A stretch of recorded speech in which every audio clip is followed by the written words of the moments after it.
Distinguished guests, ladies and gentlemen, I'm delighted to speak today at the Council on Foreign Relations.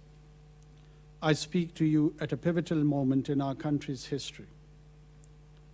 In the coming months, the people of Pakistan will elect a new government. The caretaker government's mandate is to facilitate free, fair, and transparent elections. We are committed to abiding by the principles of democracy that are enshrined in Pakistan's constitution. My government will work diligently to ensure that the people of Pakistan are fully represented in the government that would be formed. A stable and democratic Pakistan is not just a domestic priority, it forms the bedrock of our partnership with countries like the United States. Ladies and gentlemen, the shared value of democracy, human rights, and rule of law have been the foundation of Pakistan-US enduring partnership spanning over decades and will continue to do so as we revitalize this relationship. Both our countries have prospered whenever we have worked together. We share common values and are committed to the same national and international goals.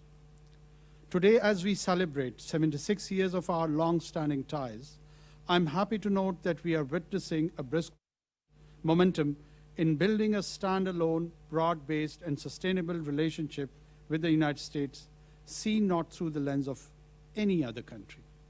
Our relationship is based on convergence and mutuality of interests. Our bilateral agenda encompasses security cooperation, trade and investment, IT, energy, climate change, agriculture, as well as overall connectivity and enhanced people-to-people linkages through greater education and cultural exchanges. Our joint efforts such as Green Alliance Framework will help counter climate change, build resilient infrastructure, improve public health, and combat food insecurity. On economic collaboration, we recently saw the revival of Pakistan-US Trade and Investment Framework Agreement after a gap of 8 years. The forum has taken momentous decision for now and future, which should pave the way for enhanced investment in Pakistan. The United States is our largest export destination. Over the past year, Pakistan's total exports to the US reached an impressive US $8.4 billion. We need to work on US investment in Pakistan. As Caretaker Prime Minister, I'm making it a priority to improve Pakistan's business climate and attract US capital and expertise. More than 80 US enterprises are already operating and thriving in Pakistan, contributing to our mutual prosperity. This constitutes a good infrastructure for investment on which we can build further investment partnership. To attract FDI, we have recently set up the Special Investment Facilitation Council to make Pakistan an attractive destination for investment and innovation in key areas such as agriculture, mining and minerals, information technology, energy, and defense production. Ladies and gentlemen, the people of Pakistan have always had tremendous cultural affinity for the US. Our brightest young men and women aspire to study in US colleges and universities through several scholarship programs, including the best performing Fulbright scholarships. We look forward to enhancing educational cooperation. Pakistani American community in the US is numerous, dynamic, and robust. There are nearly 1 million Pakistani Americans or Americans of Pakistani origin living in the US, excelling in all fields here and acting as a bridge between Pakistan and the United States. Ladies and gentlemen, we are living in a time when the world's security challenges have grown increasingly complex. We are witnessing shared threats and challenges that transcend borders such as military conflicts, terrorism, climate change, food insecurity, rising number of refugees, growing economic divide between the rich and poor, and the continuing COVID-19 pandemic. These grave issues continue to affect billions of lives worldwide and undermine global peace and security. These shared challenges provide a new and urgent impetus for Pakistan and the United States to strengthen our partnership in pursuit of mutually agreed and mutually beneficial solutions. As Pakistan still recovers from last year's devastating climate-driven floods, we are keenly aware of the great threats posed by a warming planet. Pakistan contributes less than 1% of global greenhouse gas emissions. Yet we find ourselves on the front lines of climate chaos. Pakistan is working hard to mitigate carbon emissions and transition to renewable, but we and other developing nations cannot shoulder the burden alone. Pursuing climate justice requires a collective response with far greater action and industrialized nations. Pakistan led the establishment of Loss and Damage Fund at COP27 summit last year to provide financial assistance to nations most vulnerable and impacted by the effects of climate change. However, more work is needed to help safeguard our shared future. I want to take a moment to thank the United States for its invaluable assistance during the devastating floods last year. Such gestures signify the potential of what we can achieve together. Ladies and gentlemen, the resurgence of terrorist threat by dangerous entities like TTP and ISIS-K is a matter of grave concern for Pakistan and the entire international community. We must stand united in the face of this newly emerging threat, just as we have done before, to ensure the safety and security of our people. A stable Afghanistan continues to remain an important foreign policy priority for Pakistan and the United States. We welcome the U.S. direct engagement with the Afghan government, and on our part, would continue to push them to honor their commitments to women's rights, girls' education, and ensuring the Afghan soil is not used for terrorist attacks against other countries. Ladies and gentlemen, Pakistan understands that peace and stability in its neighborhood is an essential prerequisite for economic prosperity and social sector development. In this spirit, we desire to have peaceful relations with all countries in the region and beyond. We do not wish to join any camp politics. Pakistan has successfully maintained good relations with both the US and China in the past and would continue to do so.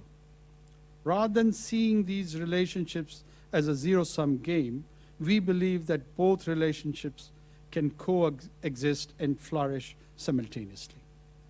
Ladies and gentlemen, Pakistan remains desirous of peaceful relations with India. But our quest requires reciprocal sincerity by the Indian government. The measure taken by India in 2019 in the Indian illegally occupied Jammu and Kashmir have pushed our region into a dangerous and dark alley. The government and the people of Pakistan are deeply concerned about the deteriorating human rights situation in IIOJK, including attempts by the BJP government to change the demographic structure of the occupied territory. The rising wave of Hindutva-inspired anti-Muslim extremism in India and other minorities should be a matter of deep concern for the entire international community, including the US. We urge the US administration to persuade the Indian government that without amicably resolving the Kashmir dispute, as per the wishes of the people of Jammu and Kashmir, we cannot free the people of South Asia from perennial instability. Ladies and gentlemen, I firmly believe a strong Pakistan-US relationship can be a force for stability and progress in South Asia and beyond. But enduring partnerships are not built overnight. They require patience, understanding, and investment on both sides. As Pakistan moves into a new phase in its democratic journey, I'm optimistic about deepening ties between our countries. The US continued support and engagement will be crucial economically, diplomatically, and in promoting people-to-people ties. Pakistan today stands ready to work with the United States and all partners who share our vision of a peaceful, prosperous world where cooperation triumphs over conflict. Thank you. Prime Minister, thank you again for being here, and thank you for that very clear and comprehensive statement. Thank you for having me. What we're going to do now is I'm going to have a couple questions for you for the next 10 minutes or so. Then we're going to turn to the audience, both those members, CFR members who are here in person and those that are participating online. And we will try and respect your schedule and promptly at 1 o'clock. So if I might, I would like to begin with what is a little bit of a sensitive question. I'm going to put you on the spot maybe a little bit. And it goes to the political situation in Pakistan, and particularly the elections. There's been a question about when the elections might be held. There was initial talk about February. I think that was what the Election Commission talked about. Your president then talked about maybe doing it, I believe, in November. And looming all of this, of course, is the issue of Imran Khan, who was removed from office in a no-confidence vote and then convicted of graft, a conviction that would bar him from running for office for the next 5 years. So can you tell us a little bit about when will the elections be held, when will the elections be held, and how will this play out in this difficult political situation? Thank you so much for raising this pertinent issue, which of course is very close to many Pakistani diasporas and our international friends and observants. You know that we are a transitional democracy. Post 2008, the successive stint of 3 parliaments have concluded. And as a constitutional continuation of a constitutional order, we occupied the incumbency as a caretaker government. And that is a constitutional order. I am not, or my government is not the product of a military coup. It's not of a putsch. I, at times, get confronted with questions as I have taken over a government by force. When we are talking about the constitutional order, as far as the principle of universal suffrage is concerned, and the polls and its state and its execution is concerned, it is clearly mandated by the Constitution to a specific body, which is the Election Commission of Pakistan.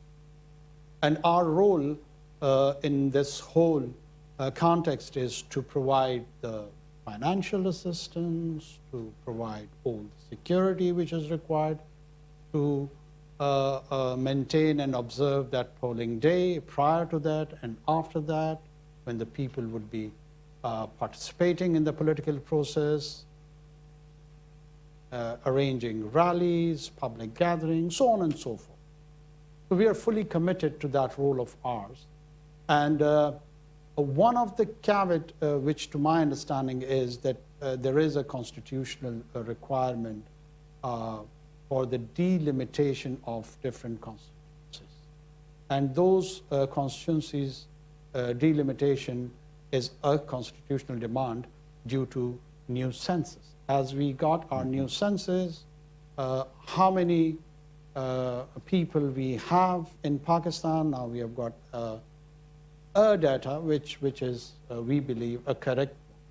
And on the basis of that data, we need, or Election Commission needs specifically, to create these constituencies.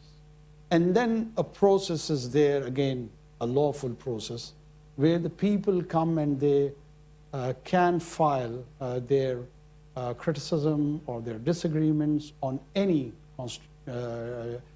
constituency delimitation. So that process, according to my understanding, probably would take a timeline of maybe another 3 months, 3.5. So that's where we are looking for, and probably somewhere by the end of January, we're going to go and vote for the new government.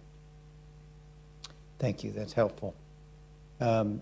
You mentioned one of your responsibilities leading the caretaker administration will be security for that election period. And I want to go back to something you mentioned in your remarks, the problem of the TTP, the so-called Pakistani Taliban. Many people believe that they are now being given a safe haven by the Taliban, by the Afghan Taliban in Afghanistan, which is facilitating cross-border terrorism into Pakistan. Pakistan historically, over the last 10, 15 years, has done a good job in terms of dealing with some of its terrorism threat. How do you see the TTP at this point? What are you doing with respect to the Taliban government in Kabul to try to address that threat, and what challenge do you think it poses for the ability to carry off these elections that are coming, hopefully, in January? I think so. The situation in the border region along with Afghanistan is not that simplistic as it would appear here in Washington. I used to hear for almost a decade a reverse of the allegation that TTA has a safe haven present in Pakistan. Right. And then when we got concluded with the presence of NATO and ISF and US forces, and we learned through lessons learned by the Cigar report, hardly one thing which is mentioned in that report is Pakistan. There are plethora of areas and reasons which hints that how did this counterinsurgency or nation-building project or state-building project, whatever you call it, with the squandered opportunity of 2 decades and around $2 trillion was wasted. When we approach and try to appreciate that complex web, in our mind, we are quite clear that we are not dealing with the Westphalian idea of a central state which has all authority and which is extending its execution orders in nook and corner of all of the country. What we are dealing over there is multiple layer of influences of different entities which has masqueraded as a de facto government. So this is the situation which we are dealing over there. Mm-hmm. Sometimes we do see coordination and cooperation, and we do see sort of a mutual interest and convergence of interest, like dealing with ISIS-K. It is in the interest of the de facto Afghan government also that such entities who are violent, who challenge their own rationale even of taking over a forceful government, but still which can claim that they can monopolize the violence in the given territory. If that idea is basically challenged by any group, it doesn't look good on their part. So there is, in some areas, convergence of interest that those groups should be curtailed, controlled, managed as far as their violent capacity is concerned. At times, we do feel that there are deficiency and capacity issues serious. Probably there would be intent to maintain and manage such groups like TTP or others, but they are not fully equipped to do the job. We have seen that such non-state actors were not managed fully in terms of curtailing their violent capability with the $2 trillion and the biggest military might documented in mankind's history, with the presence of 20 years. If that could not be attained by militaries from Australia to US, from US to UK, from UK to, you just name it, how could, on a realistic account, that it should be expected of an insurgent group which was fighting all these forces for the last 20 years, and they've been just morphed into a role where they have to take up the governance role. So an insurgent group who only knows fight or how to fight has all of a sudden have to manage that violence, collect taxes, deliver on education account, health services. it's a bit ambitious. And in that ambition, I feel, because we have direct implications, my soldiers are being killed on a daily basis. Civilian populace is being targeted on daily basis, particularly in the two provinces of Balochistan and Khyber Pakhtunkhwa. We have to set the milestones which are achievable, which are doable. And we do believe that we are not alone in resolving this issue, because the threat at a level, it is imminent for Pakistan, but in the midterm future, I feel it is a threat to the whole of region. So a regional approach is required along with all the neighborhood of Afghanistan. I recall here a prescient couplet of poet of East, who we call and identify as Dr. Muhammad Iqbal. He's commented on the situation of Afghanistan in a very interesting Persian couplet that Asya yak pekare abo gilast, millat Afghan daran dilast, dar kushade u kushade Asya, dar fasade u fasade Asya. That the body politic of entire Asia is like an idol, and the nation or nationhood of Afghan is placed like a heart in that idol. And if there is a chaos in the heart, there would be chaos in the whole of Asia. And if there is a peace in heart, there would be peace in the whole of continent. This is the guiding principle. This is enlightening principle. This is where we draw our inspiration to approach, see, and draw conclusion that how Afghanistan should be dealt with, which has direct connection with groups like that. So we have got a holistic approach of application of kinetics, having different leverages in terms of trade, having other economic opportunities which could be offered as a leverage, and encouraging our traditional social, political, and historical ties. Because no matter what people say, let me remind you and your audience that we are a country who has been host to around 5 million Afghans for 5 decades.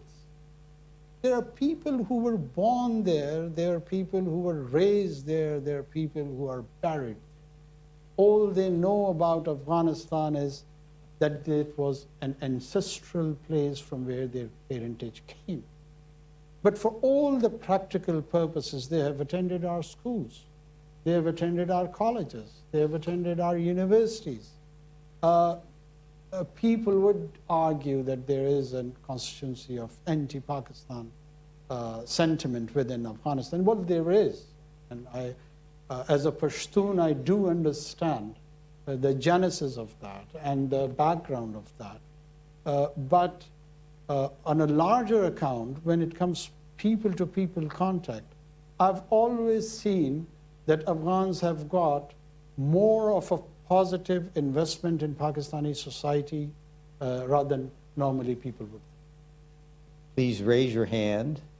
I will call on you. Stand up. Please indicate who you are and any affiliation you have. And then the Prime Minister will answer your question. We'll start in the back. Yes, ma'am. On the aisle there.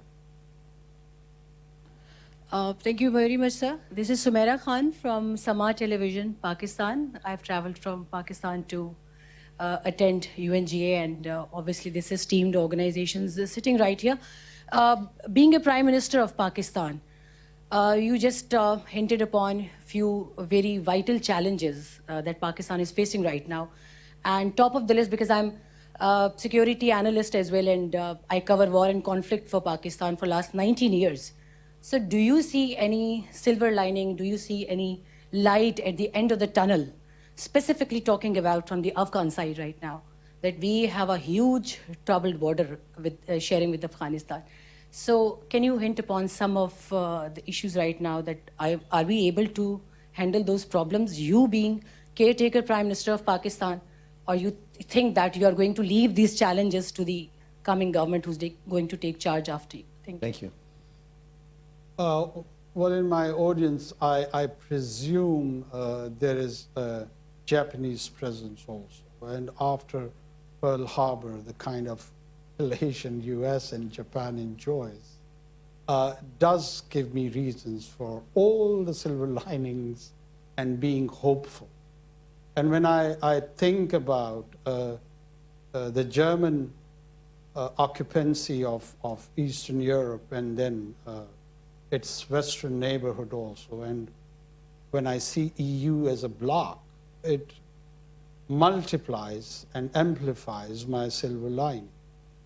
I do not see that Pakistan-Afghan relationship are mired to the level that even human history is failed to guide us and enlighten us and keep us sanguine.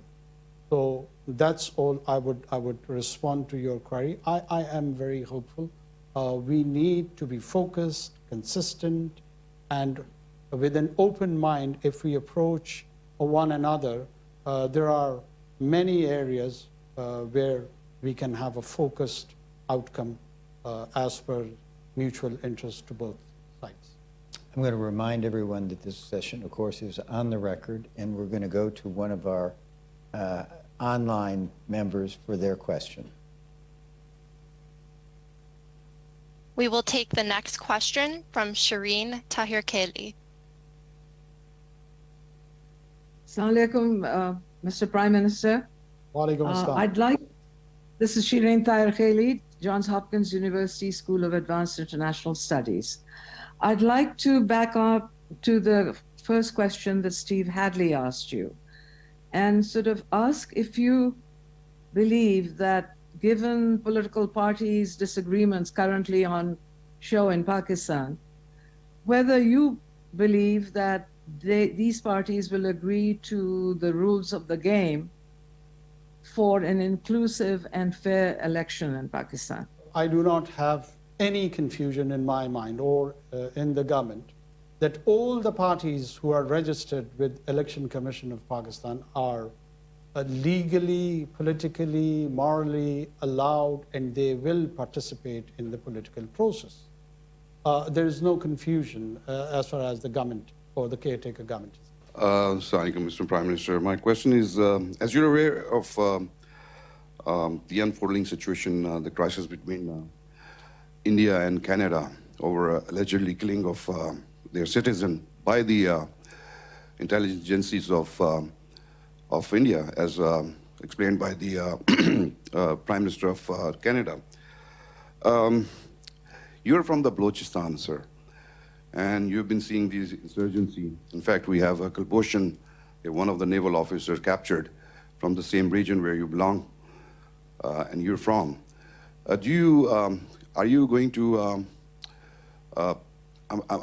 to raise this question in tomorrow's speech, or do you have anything to say about that, sir? I think so. The problem is more deep-rooted even than my reference in tomorrow's speech. And why I say so? I'm a caretaker prime minister of a country. I'm not a propagandist over it. My fear is more deep-rooted in the serious business of mainstreaming of Hindutva's politics. I am fully aware that how does and from where they are taking those skewed and distorted revivalist historical views and giving it a political color and explaining and giving meaning to a new social contract on Indian Union. It's not the social contract which was taken inspiration by Rousseau. It's of Savarkar. And that has a lot of ideological affinities and brotherhood. The Saffron Brotherhood is more near to the Nazi brotherhood.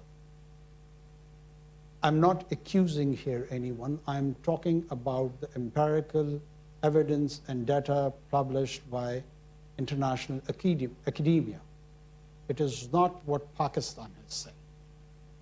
This trend of Hindutva, which was encapsulated and mainstreamed by RSS and VHP and other affiliated groups, has an existential threat for the peripheral existence of all the minorities, be it Muslims, Christians, Sikhs, and others.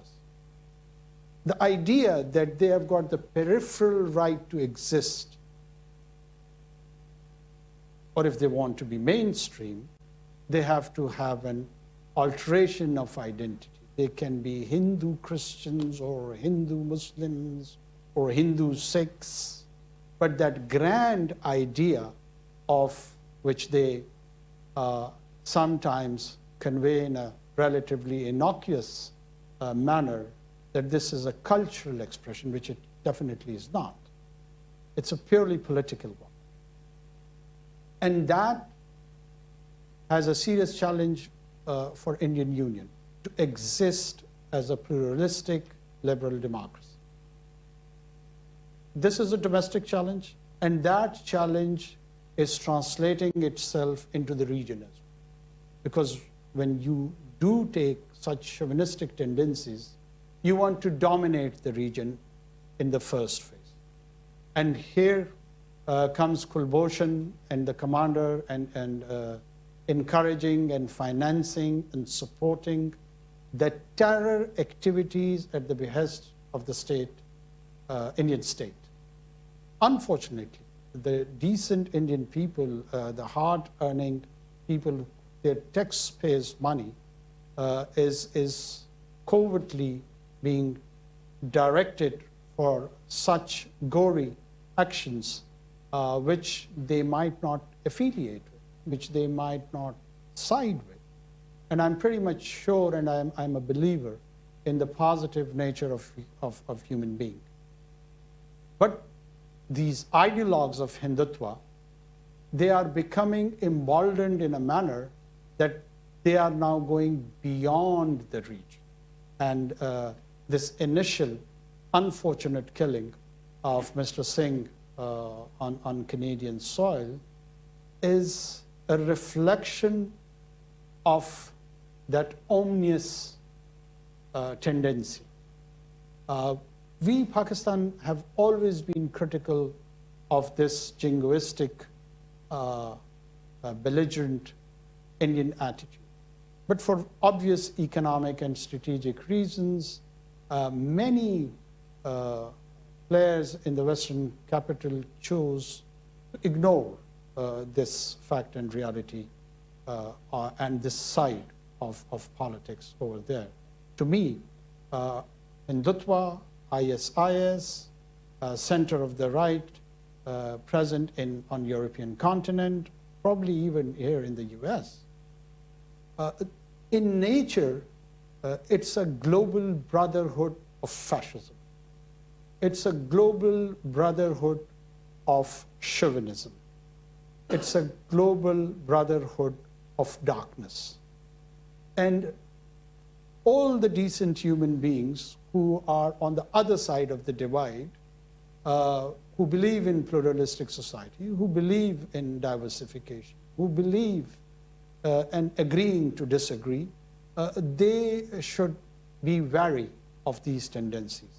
It's not just the elimination of a single individual. It's an upcoming challenge to the global order, where they're trying to explain and claim that they have an alternate order even to the Western civilization, and the Western civilization can learn from the old Indus Sanskrit-based inspiration. And let me clarify, by the way, Hindutva has got nothing to do with the beautiful and decent religion of Hinduism. Hinduism is altogether a different spiritual experiment of last 4,000 or 5,000 years based in Sanskrit Vedas. It resides in our region. It belongs to our region. And it is, in my opinion, even a partial part of Pakistani identity also, because we have a sizable Hindu population. Inglat Mata is one of the most important Hindu pilgrimage site of my province, in which all over the world, the Hindus would be interested to come and visit and do the pilgrimage. So that needs to be discerned. Hi, I'm Allison Silver from For Context. We have been reading a lot about the Chinese economy and the issues there. I was wondering if you could just explain for us what the relationship is now between Pakistan and China. Pakistan enjoys a strategic relationship with Pakistan, with China. We are very clear that there are people who would qualify Pakistan as China's Israel.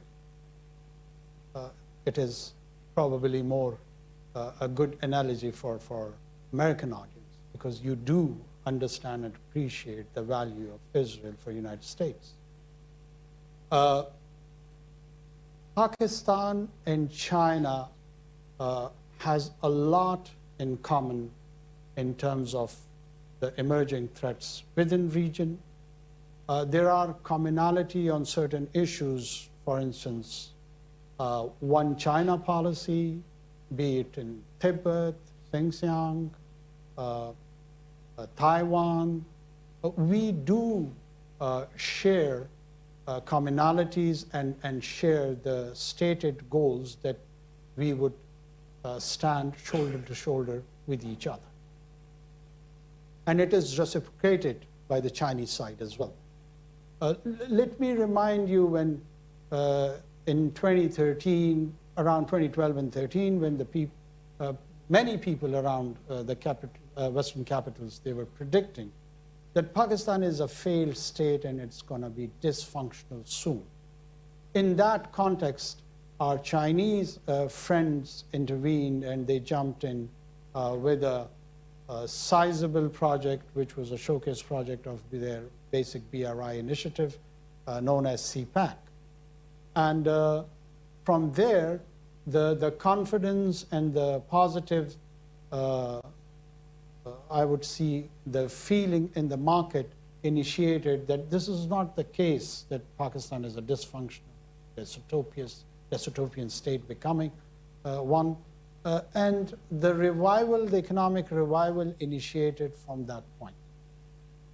We got infrastructure development projects, our port development started from there, energy interventions, sustainable energy interventions projects were initiated, and we have realized its first phase. Now we are transforming to its second and then long-term third phase of these projects. I feel we have a lot of potential for trade and economic activity with each other, because it's next door 1.5 billion population, which is friendly, which is receptive. There are areas of gaps in which we can trade more with one another, though at the moment it is very much underinvested. Our relationship has a lot of potential to improve. Strategically, we have always sided with each other. When I'm explaining and talking about the positive bonding between China and Pakistan, we do appreciate and understand at the same time that there's a misperception at a global scale or at a regional scale that there is an adversary or maybe hot pursuit between two great powers of United States and China. We don't see that happening. We don't see that happening at all. We do see a sort of a economic competitiveness between the two great economies, between the different civilizations.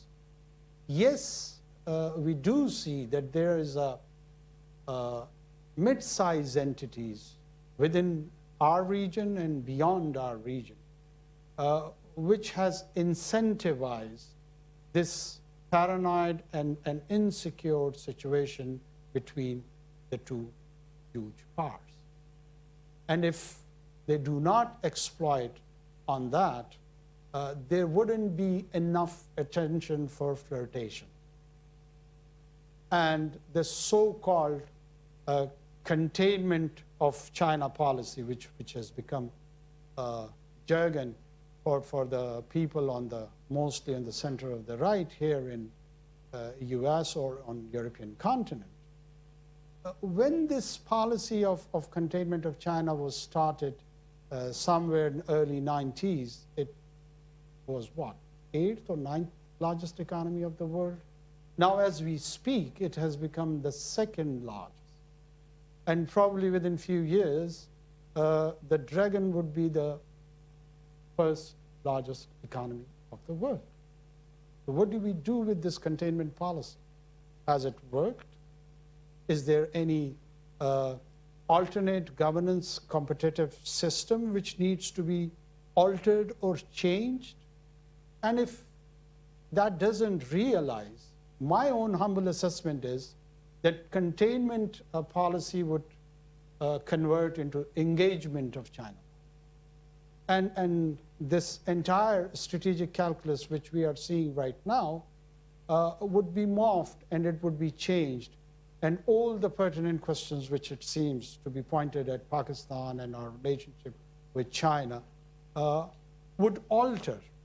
And probably we would be witnessing the 1971 era when Kissinger flew to Islamabad and did a rapprochement with China through Pakistani capital. So I do see an opportunity that there is an engagement economically, politically, socially of China, and Pakistan would be partner in that journey. Prime Minister, I think some of us would say that we did not have a containment policy in the 1990s. I would say in the Bush administration, we did not have a containment policy of China during our 8 years. And the Biden administration would say they don't have a containment policy of China now. So in some sense, I think some of your comments are maybe a little troubling to the American audience. I want to ask you something, and then we're out of the end of time, but I think it's very important to say. Given what you said about China, are there limits to the Pakistani-China relationship, in particular maybe limits in terms of security cooperation or military cooperation? Because Pakistan is a major non-NATO ally of the United States, and we think that must mean something. And so I guess I would ask you, just in closing here, if you would say a word about, are there limits that you see in the relationship between Pakistan and China, and particularly in the area of security? Well, Pakistan is a sovereign and independent country when it comes to security and strategic issues, when it would involve its and would have implications for its own population. Our top priority is Pakistan. And it would limit and it would guide us that we exercise all our options in the best of our own interest. But what I was referring to is there's a tons of literature available. Probably Western academia is talking about containment China policy. Probably some policymakers are talking.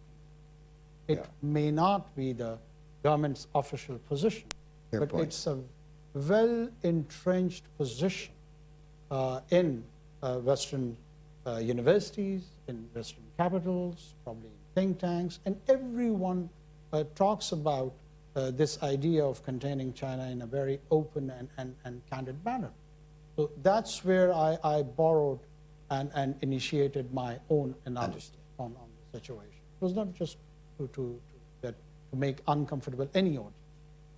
But as far as the strategic and security policy choices are concerned, Pakistan always would prefer its own interest, while viewing and having a balance and giving priority to our strategic partner, China. Its legitimate interest would always be an area which we would be considering perpetually. Thank you. I think we're out of time. I want to thank the members of CFR who've joined us today, both here in the room and also by Zoom. Obviously, Mr. Prime Minister, I want to thank you for coming and spending time with us and being so candid in your comments. Thank you for having me.